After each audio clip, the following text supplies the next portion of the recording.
ഞെട്ടിക്കുന്ന ഒരു ഫോൺ സംഭാഷണം വന്നിട്ടുണ്ട്. പുതിയതാണ്. നമ്മുടെ രാഹുലും അതിജീവിത എന്ന് സ്വയം പറയുന്ന ആ ഒരു പെൺകുട്ടിയുടെ ഒരു കാര്യം ആദ്യം തന്നെ ഞാൻ പറയാം. അതായത്, രാഹുലെ വാടാ വാടാ, ഒന്ന് ബെഡിലേക്ക് വാ രാഹുലെ, നിന്നെ കാണാൻ കൊതിയാവുന്നു രാഹുലെ, രാത്രി 12 മണിക്ക് ഒരു 3 മണിക്കൂർ നിന്നെ എനിക്ക് വേണം രാഹുലെ, അങ്ങനെയൊക്കെ പറഞ്ഞ് ചില പെൺകുട്ടികൾ രാഹുലിന് മെസ്സേജ് അയക്കുന്നു. പാവം ആ മനുഷ്യന് പോവുകയാണ്. അതായത്, ആ പെൺകുട്ടികൾ പറയുന്നത്, രാഹുലെ നിന്നെ കണ്ട് എനിക്ക് ഇഷ്ടപ്പെട്ട്, നിന്നെ ലൈഫ് പാർട്ട്ണറായി എനിക്ക് വേണം രാഹുലെ. അപ്പോൾ പ്രണയം പറഞ്ഞുകൊണ്ട് നമ്മുടെ രാഹുലിനെ ബെഡിലേക്ക് വിളിച്ചിട്ട് എല്ലാം കഴിഞ്ഞതിന് ശേഷം എന്നെ പീഡിപ്പിച്ചു എന്ന് പോയി പരാതി കൊടുക്കാം. നാണമില്ലേ അതിജീവിത നിങ്ങൾക്ക്? ഇന്ന് പുതിയൊരു ഫോൺ സംഭാഷണം വന്നിട്ടുണ്ട്. നമ്മുടെ രാഹുൽ നല്ലോണം കൊടുക്കുന്നുണ്ട് അതിജീവിതക്ക്. അതായത്, എല്ലാം കഴിഞ്ഞതിന് ശേഷം രാഹുലെ, നീയും ഞാനും ശാരീരികമായി ബന്ധപ്പെട്ടത് എൻ്റെ ഫ്രണ്ട്സിനോട് പറയും, പോലീസിനോട് പറയും, ഞാൻ ഇൻസ്റ്റഗ്രാമിൽ അപ്ലോഡ് ചെയ്യും, അങ്ങനെയൊക്കെ പറയുന്ന ഒരു വൃത്തികെട്ട അതിജീവിതയുടെ ഫോൺ സംഭാഷണമാണ്. നിങ്ങൾ ഓരോരുത്തരും അത് ക്ലിയറായി കൃത്യമായിട്ട് കേൾക്കണം. അതിനു മുമ്പ് ചാനൽ ഒന്ന് സബ്സ്ക്രൈബ് ചെയ്യണം, ലൈക്ക് ചെയ്യണം, കമൻറ്റ് ചെയ്യണം. അപ്പോൾ നമുക്ക് എന്തായാലും അതൊന്ന് കേട്ടു നോക്കാം, ആ ഒരു ഫോൺ സംഭാഷണം. ഓക്കെ? അതെ, മര്യാദയ്ക്ക് സംസാരിക്കണം. താനോട് ഏറ്റെടുക്കണ്ട. തന്നോട് പറഞ്ഞു ഏറ്റെടുക്കാൻ. തന്നോട് ഏറ്റെടുക്കാൻ പറഞ്ഞു. എടോ, ഞാൻ തന്നോട് വീണ്ടും വീണ്ടും പറഞ്ഞു കഴിഞ്ഞു, തന്നെ ഇത് എഫക്ട് ചെയ്യാൻ പോകുന്നില്ല. പിന്നെ താൻ എന്തിനെങ്കിലും നടന്ന് പിടയ്ക്കുന്നത്? അത് ഞാൻ നോക്കിക്കോളാം. തനിക്ക് ബുദ്ധിമുട്ടുണ്ടാവാതെ നോക്കാന്ന് പറഞ്ഞല്ലോ. അത് ഞാനൊന്ന് ആലോചിക്കട്ടെ എന്ന്. അങ്ങനെ പറ്റത്തില്ല. എനിക്ക് മാനേജ് ചെയ്യാൻ പറ്റും, എന്തായാലും പറ്റും. അതെ, അനാവശ്യം പറഞ്ഞുണ്ടല്ലോ. അത് ഞാൻ മാനേജ് ചെയ്തോളാം. അത് ഞാൻ മാനേജ് ചെയ്തോളാം എന്ന് പറഞ്ഞല്ലോ. ഞാൻ മാനേജ് ചെയ്തോളാം. അത് ഞാൻ എന്റെ ഫ്രണ്ട്സിന്റെ അടുത്തോടൊന്ന് ആലോചിക്കട്ടെ.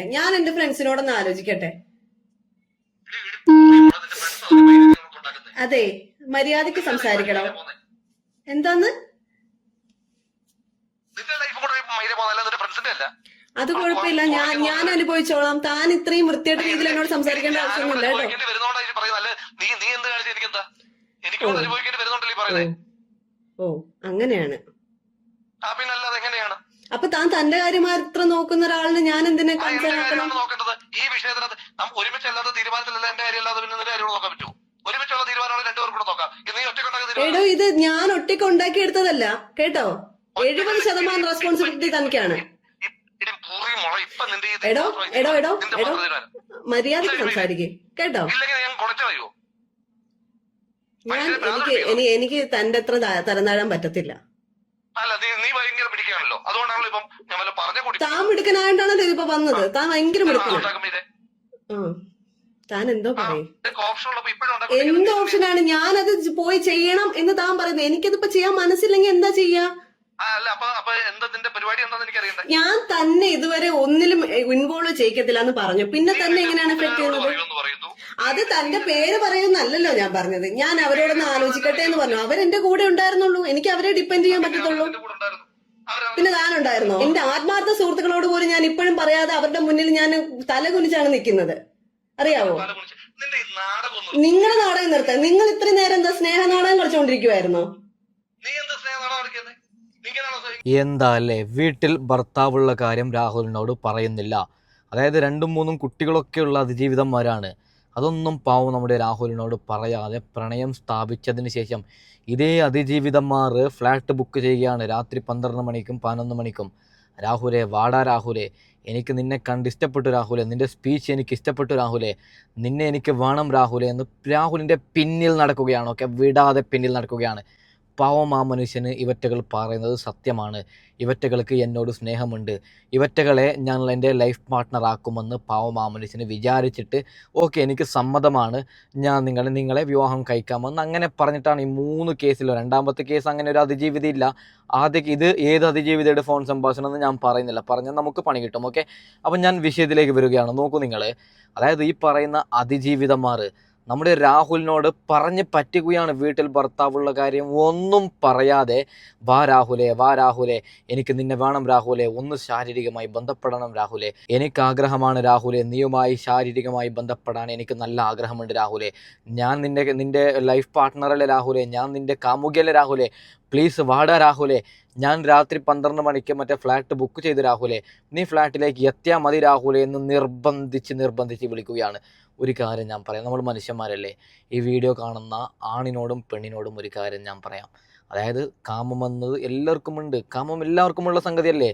ഈ ലോകത്ത് ദൈവം പടച്ച ഉറുമ്പിനടക്കം കാമമുണ്ട്. അപ്പോൾ രാത്രി 12 മണി സമയത്ത് ഏതോ ഒരു പെണ്ണ്, വാ രാഹുലെ, ഫ്ലാറ്റ് ബുക്ക് ചെയ്തു രാഹുലെ, AC റൂം ബുക്ക് ചെയ്തു രാഹുലെ, നീ എൻ്റെ ജീവനാണ് രാഹുലെ, നീയാണ് എൻ്റെ എല്ലാം ഒന്ന് വാ എന്ന് പറയുമ്പോൾ ആരെങ്കിലും പോവില്ലേ? അങ്ങനെ നമ്മുടെ രാഹുൽ പോവുകയാണ്. പോയ സമയത്ത് നമ്മുടെ രാഹുൽ, ഒരു കാര്യം ഞാൻ പറയാം, അതായത് ഇപ്പോൾ രാഹുൽ അവളെ ചതിക്കാനാണ് രാഹുലിൻ്റെ പ്ലാനെങ്കിൽ രാഹുൽ കോണ്ടം യൂസ് ചെയ്യൂലേ. ഞാനിങ്ങനെ ഓപ്പണായി സംസാരിക്കുന്നത് കൊണ്ടൊന്നും വിചാരിക്കല്ലേ, ഓക്കെ. അതായത് കോണ്ടം ഉണ്ടല്ലോ മെഡിക്കലിൽ ഇപ്പോൾ ആര് ചോദിച്ചാലും കോണ്ടം കിട്ടും. എന്തുകൊണ്ടാണ് നമ്മുടെ രാഹുൽ കോണ്ടം യൂസ് ചെയ്യാത്തത്?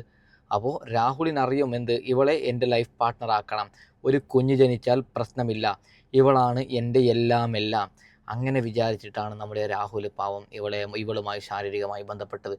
നോക്കൂ നിങ്ങൾ, കുഞ്ഞൊക്കെ ആയതിനു ശേഷം വയറ്റിൽ കുഞ്ഞുണ്ട് എന്ന് അറിയുമ്പോൾ ഈ പറയുന്ന അതിജീവിതക്ക് ഒരു ഭർത്താവുള്ള കാര്യം രാഹുൽ അറിയുകയാണ്. എങ്ങനെ ഉണ്ടാവും നിങ്ങൾ തന്നെ മനസ്സിലാക്കണം. അതായത് വീട്ടിലൊരു ഭർത്താവുള്ളവളെ എങ്ങനെ രാഹുൽ കല്യാണം കഴിക്കാം?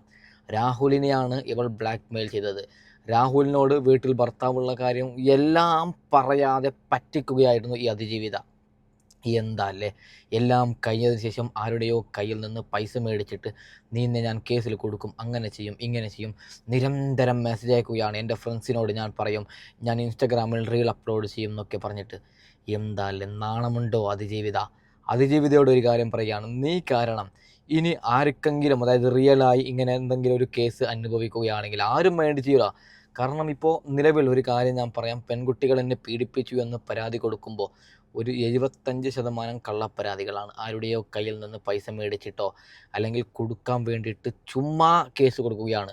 നമ്മൾ എങ്ങനെയാണ് പുറത്തിറങ്ങി നടക്കുന്നത്? വളരെ വളരെ കഷ്ടമാണ്. ഓക്കെ, പെൺകുട്ടികളോടൊരു കാര്യം പറയുകയാണ്, പ്ലീസ് ഇടി, നിങ്ങൾ പൈസ കട്ടു, എന്ത് വേണമെങ്കിലും ഞങ്ങൾക്കെതിരെ കേസ് കൊടുത്തോളൂ, പീഡനമെന്ന് പച്ചക്കളവ് കൊടുക്കല്ലേ. കാരണം മീഡിയാസ്, റിപ്പോർട്ടറിൻ്റെ അരുൺകുമാറിന് വേണ്ടത് പൈസയാണ്.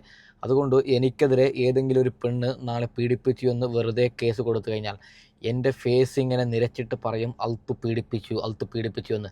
അതിൽ സത്യമുണ്ടോ ഇല്ലയൊന്നും ആരും അന്വേഷിക്കൂല. ഞങ്ങളുടെ ജീവിതമാണ് ഇല്ലാതാവുന്നത്. അതുകൊണ്ട് നിങ്ങളോട് ദയവ് ചെയ്ത് പറയുകയാണ്, രാഹുലിനെ കുടിക്കതുപോലെ ഇനി ആരെയും നിങ്ങളാരും കൊടുക്കരുത്. കാരണം ഞങ്ങൾക്കുമുണ്ട് പെങ്ങന്മാരും, ഞങ്ങൾക്കുമുണ്ട് കുറേ പേരൊക്കെ. അപ്പോൾ ഞങ്ങൾക്കും പുറത്തിറങ്ങി നടക്കണം. അപ്പോൾ നമ്മുടെ രാഹുലിനെ കുടുക്കിയതെന്ന് 100% ഉറപ്പാവുകയാണ്. ഈ പെൺകുട്ടികളൊക്കെ ഈ റിണിയുടെ കയ്യിൽ നിന്നോ, ഇതിൻ്റെ ഒക്കെ ഹെഡ് റിണിയാണ്. ഓക്കെ, ഈ പ്ലാൻ വരച്ചത് റിണിയാണ്. ആര് എപ്പോൾ എങ്ങനെ, ഞാനൊരു എക്സാമ്പിൾ പറയുകയാണ്.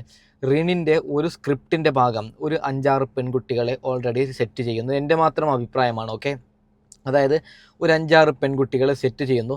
ഒരുത്തിക്ക് 10 ലക്ഷം, മറ്റൊരുത്തിക്ക് 5 ലക്ഷം ഇങ്ങനെ കൊടുത്തിട്ട് അതിനുശേഷം പറയുന്നു, രാഹുലിനെ നിങ്ങൾ പിന്തുടരണം, രാഹുലിൻ്റെ പിന്നിൽ നടക്കണം. അങ്ങനെ കുറേ സമയം രാഹുലിൻ്റെ പിന്നിൽ നടന്നതിന് ശേഷം രാഹുലിനെ എങ്ങനെയെങ്കിലും ഐ ലവ് യു രാഹുൽ എന്ന് പറയണം. അങ്ങനെ രാഹുൽ സമ്മതിച്ച് കഴിഞ്ഞാൽ, രാഹുലെ വാടാ രാഹുലെ, ബെഡിലേക്ക് വിളിക്കണം. ബെഡിലേക്ക് വിളിച്ചു കഴിഞ്ഞാൽ കുഞ്ഞ് വേണമെന്ന് പറയണം. അതായത് ഈ പെൺകുട്ടികളോട് ഇതിരണി എഴുതുന്ന സ്ക്രിപ്റ്റാണ് ഞാൻ പറയുന്നത്. കുഞ്ഞ് വേണം. അപ്പോൾ രാഹുൽ ചോദിക്കും, എന്തിനാണ് കുഞ്ഞ്? അപ്പോൾ നമുക്ക് ലൈഫ് പാർട്ട്ണറല്ലേ, ഞാൻ നിൻ്റെ ലൈഫ് പാർട്ട്ണറല്ലേ, അപ്പോൾ നമുക്ക് ഒരുമിച്ച് ജീവിക്കാം, അപ്പോൾ എന്തായാലും കുഞ്ഞ് വേണമെന്ന് പറയണം. വീട്ടിലൊരു കുഞ്ഞായതിന് ശേഷം നിങ്ങൾ കംപ്ലൈൻറ്റ് ചെയ്യണം. അങ്ങനെയൊക്കെ, അതായത് ഞാൻ എൻ്റെ ഫ്രണ്ട്സിനോട് പറയും, അങ്ങനെ പറയും, ഇങ്ങനെ പറയും എന്നൊക്കെ പറഞ്ഞിട്ട് അങ്ങനെ നമ്മൾ രാഹുലിനെ കുടുക്കിയതാണ്. എന്തിനാടി, മരിക്കാനില്ലേ, 3 ദിവസത്തെ ദുനിയാവാണ്. ഈ വീഡിയോ ഞാൻ അപ്ലോഡ് ചെയ്യപ്പെടുമോ എന്ന് എനിക്ക് പേഴ്സണലി അറിയില്ല. പിന്നെ എന്തിനാടി, നമുക്കൊക്കെ മരിക്കാനില്ല. ഒരു കാര്യം കൂടി ഞാൻ പറയാം. അതായത് രാഹുലിനെതിരെ വന്നത് 3 കേസിൽ, ആദ്യ കേസിൽ ഞാനിപ്പോൾ പറഞ്ഞതുപോലെ ആ പെണ്ണ് വീട്ടിൽ ഭർത്താവുള്ള കാര്യം രാഹുലിനെ പറയാതെ രാഹുലിനെ പറ്റിക്കുകയായിരുന്നു. അതൊക്കെ തെളിഞ്ഞതാണ്. 2ാമത്തെ കേസ്, അങ്ങനെ ഒരു പെണ്ണുള്ളത് തന്നെ, ഈ ഭൂമുഖത്ത് അങ്ങനെ ഒരു പെൺകുട്ടി ഇല്ല, അങ്ങനെ ഒരു പെൺകുട്ടിയെ ഇല്ലെന്നേ സത്യം പറഞ്ഞു കഴിഞ്ഞാൽ. എന്താ അല്ലേ, വെറുതെ പച്ചക്കള്ള കേസാണ്. ഓക്കെ, 3ാമതൊരു കേസ്, ഞാൻ വീണ്ടും എൻ്റെ കോണ്ടന്റിൽ പറഞ്ഞതുപോലെ, അവളാണ്, രാഹുലെ വാടാ നിന്നെ എനിക്ക് വേണം രാഹുലെ, 12 മണിക്ക് നിന്നെ കാണും, കാറിൽ ഡ്രൈവ് ചെയ്യണം രാഹുലെ എന്നൊക്കെ പറഞ്ഞത് പക്ക ട്രാപ്പിൽ പെടുത്തിയത് ആ പറയുന്ന വൃത്തികെട്ട 3ാമത്തെ ജന്തുവാണ്. ഓക്കെ, അപ്പോൾ ഇതിൻ്റെ ഒക്കെ പിന്നിൽ കളിക്കുന്നത് റിണിയാണ്. റിണി എന്ന മഹാവിഷമാണ്. ആ മഹാവിഷത്തിനെ നമ്മൾ ചോദ്യം ചെയ്തു കഴിഞ്ഞാൽ ഇതിൻ്റെ പിന്നിൽ ആരാണ്? LDF ആണോ BJP ആണോ? എന്തിനാണ് ഇവറ്റകൾ രാഹുലിനെ കുടിക്കത്? അപ്പോൾ ഞാനൊരു കാര്യം കൂടി പറഞ്ഞുകൊണ്ട് വൈൻഡപ്പ് ചെയ്യുകയാണ്. നമ്മുടെ രാഹുലിനെ ഇങ്ങനെ കള്ളക്കേസിൽ കൊടുക്കാനുള്ള പ്രധാന കാരണം ഒന്ന്, ഇവറ്റകൾക്ക് പേടിയാണ്. ഓക്കെ, അതായത് കോൺഗ്രസിൽ ഷാഫിയും രാഹുലും ഒരുമിച്ച് നിന്ന് കഴിഞ്ഞാൽ, പ്രചാരണത്തിന് ഷാഫിയും രാഹുലും ഒരുമിച്ച് പോയി കഴിഞ്ഞാൽ ഉറപ്പായിട്ടും ഒരുപക്ഷെ 2026 ഇലക്ഷനിൽ കുറഞ്ഞത് 120 സീറ്റെങ്കിലും കോൺഗ്രസ് നേടും. അതായത് ഷാഫി പറമ്പിലും ഈ പറയുന്ന രാഹുൽ മാങ്കൂടത്തിലും കാസർഗോഡ് മുതൽ തിരുവനന്തപുരം വരെ ഒരുമിച്ചു യാത്ര ചെയ്ത് പ്രചാരണം നടത്തിയാൽ ഉറപ്പായിട്ടും കോൺഗ്രസ് 120 അടക്കം സീറ്റ് നേടും. അത്രയും ജനപിന്തുണയാണ് ഈ പറയുന്ന ഷാഫിക്കും രാഹുലിനുമുള്ളത്. അത് പേടിച്ചിട്ടാണ് ഈ പറയുന്ന LDF വലിയൊരു ഗൂഢാലോചന നടത്തിയത് എന്നാണ് എൻ്റെ സംശയം. അതായത് ഒന്നെങ്കിൽ ഷാഫിയെ തീർക്കണം, അല്ലെങ്കിൽ രാഹുലിനെ തീർക്കണം. ഇവറ്റകൾ ആദ്യം പ്ലാനിട്ടത് ഷാഫിയെ എങ്ങനെയെങ്കിലും തീർക്കാമെന്നാണ്. നിങ്ങൾക്കെല്ലാവർക്കും അറിയാം, വടകരയിൽ ഷാഫി പറമ്പിൽ ടീച്ചറമ്മയെ തോൽപ്പിച്ച സമയത്ത് കാഫിർ വിവാദം എന്നൊക്കെ പറഞ്ഞിട്ട് ഷാഫി പറമ്പിൽ വലിയൊരു വർഗീയവാദിയാണെന്നൊക്കെ പറഞ്ഞിട്ട് പച്ചക്കളവ് പറഞ്ഞത് ഞാനും നിങ്ങളും കേട്ടതാണ്. ഓക്കെ, അപ്പോൾ അങ്ങനെ ഷാഫി പറമ്പിലിനെ കൊടുക്കാൻ കഴിയില്ല എന്ന് ഉറപ്പായതോടു കൂടിയാണ് ഇവറ്റകൾ രാഹുലിനെതിരെ ഗ്രൗണ്ടിൽ ആൾക്കാരെ സെറ്റാക്കിയത്. അതായത് ആരുടെയോ പ്ലാനിൻ്റെ ഭാഗമായിട്ട് രാഹുലിനോട് മെസ്സേജ് അയക്കാൻ പറയുന്നു, രാഹുലിനോട് ബെഡിലേക്ക് വിളിക്കുന്നു. പാവം മനുഷ്യൻ അങ്ങനെ കുടുങ്ങിയതാണ്. സത്യമാണ് ഞാൻ പറയുന്നത്, പാവം മനുഷ്യന് കുടുങ്ങിയതാണ്, പെടുത്തിയതാണ്. അപ്പോൾ ഞാനൊരു കാര്യം കൂടി പറയുകയാണ്. നമ്മുടെ രാഹുൽ നിലവിൽ കിട്ടുന്ന വിവരം അനുസരിച്ചിട്ട് പാലക്കാടിൽ മത്സരിക്കുമെന്നാണ് നമുക്ക് കിട്ടുന്ന വിവരം. ഒന്നെങ്കിൽ ഇപ്പോൾ കോൺഗ്രസിൻ്റെ ഓഫീസിൽ നിന്ന് കിട്ടുന്ന വിവരം രാഹുലിനെ തന്നെ കോൺഗ്രസ് സീറ്റിൽ മത്സരിപ്പിക്കുമെന്നാണ്. കാരണം അദ്ദേഹം തെറ്റ് ചെയ്തിട്ടില്ല എന്ന് കോടതി തന്നെ പറഞ്ഞ് ജാമ്യം കിട്ടിയല്ലേ. ആ കാരണത്താൽ നമ്മുടെ രാഹുലിനെ കോൺഗ്രസ് സീറ്റിൽ മത്സരിക്കും. അഥവാ രാഹുലിന് കോൺഗ്രസ് സീറ്റ് കിട്ടിയില്ലെങ്കിൽ നമ്മുടെ രാഹുൽ പാലക്കാടിൽ സ്വതന്ത്രനായി മത്സരിക്കും. അങ്ങനെ മത്സരിക്കുകയാണെങ്കിൽ നിങ്ങൾ ഓരോരുത്തരും രാഹുലിനെ വോട്ടിട്ട് വിജയിപ്പിക്കണം. കാരണം അദ്ദേഹം തെറ്റ് ചെയ്യാത്ത മനുഷ്യനാണ്. അപ്പോൾ തൽക്കാലം ഞാൻ ഏതായാലും വൈൻഡപ്പ് ചെയ്യുകയാണ്. ഇതിനെക്കുറിച്ച് അടുത്ത അപ്ഡേറ്റ് കിട്ടുകയാണെങ്കിൽ ഉടനെ മറ്റൊരു വീഡിയോ ചെയ്യാം. ഓക്കെ.